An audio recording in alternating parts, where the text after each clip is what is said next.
Anyone who's ever worked in IT or operations knows that feeling, right? That constant, never-ending cycle of firefighting. But what if there was a way to get ahead of the chaos?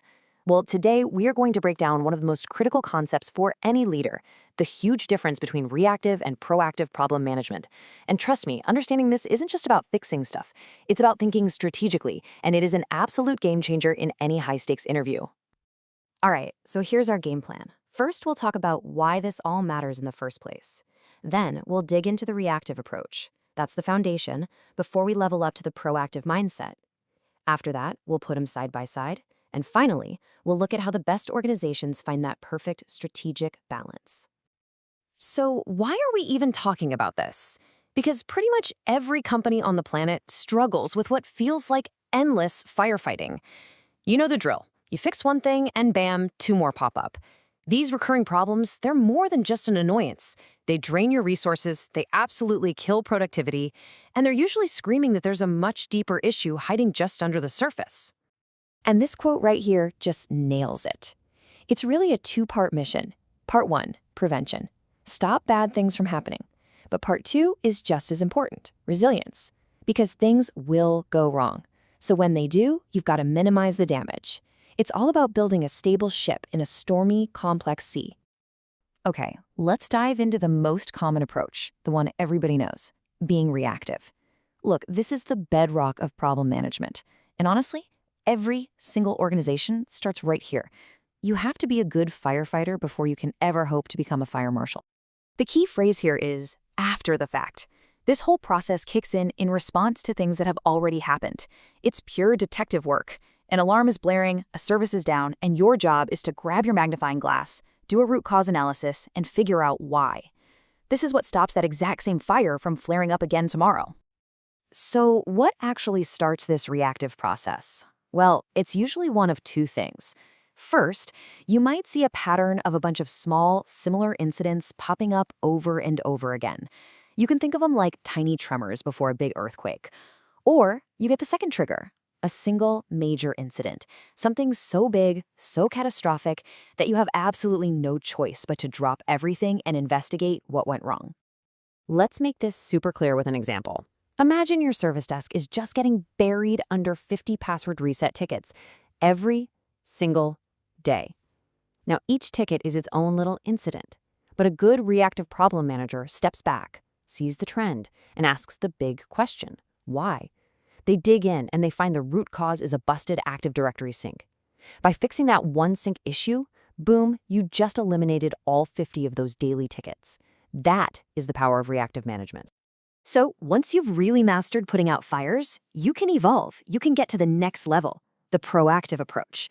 This is where you graduate from firefighter to fire marshal. You're not just fighting fires anymore. You're preventing them from ever starting. And here, the whole mindset just flips. The focus is on preventing future incidents. You're tackling risks before they can ever hurt your services. You are not waiting for the alarm to go off. No, you are actively hunting for weaknesses, analyzing data for dangerous trends, and fixing things before they break. So what kicks off this kind of forward-looking work? It could be trend analysis, sifting through data from past incidents to predict where the next failure will be. It might be a formal risk assessment on a critical system. Or, and this one is huge, it's the introduction of new technology. You're planning for problems before the system even goes live. I mean, take this classic scenario. The company's rolling out Windows 11. The reactive approach, push it out and just wait for the help desk to catch on fire. The proactive team, on the other hand, gets way out ahead of it. They test all the critical software, find the compatibility problems, and roll out fixes and workarounds before a single employee is impacted.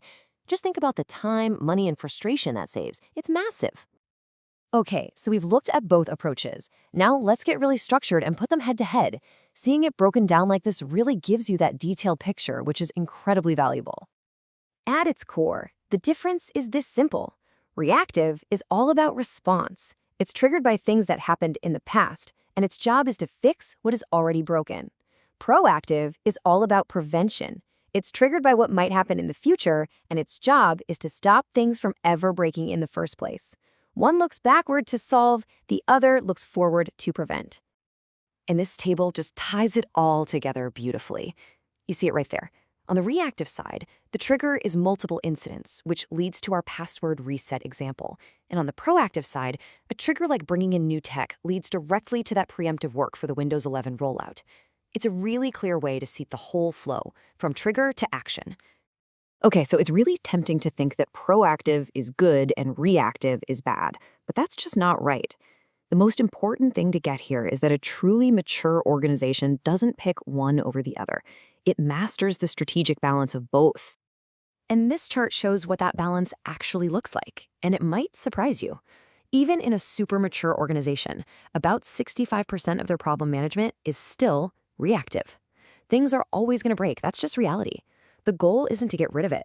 The goal is to carve out that vital 35% of your time and energy to focus on that proactive, preventative work. This right here, this is the key takeaway of this whole thing. You don't get to maturity by stopping all reactive work. That's impossible. You get there by building a strong, disciplined, and consistent proactive capability that runs right alongside your excellent reactive process. True mastery is being great at both fighting fires and preventing them. So, I want to leave you with this question. Whether you're prepping for an interview or just trying to make your team better, really think about this. Based on the patterns you're seeing every day and the changes you know are coming down the line, what is the single biggest opportunity for proactive problem management in your world? Answering that question, that's your first real step towards strategic thinking.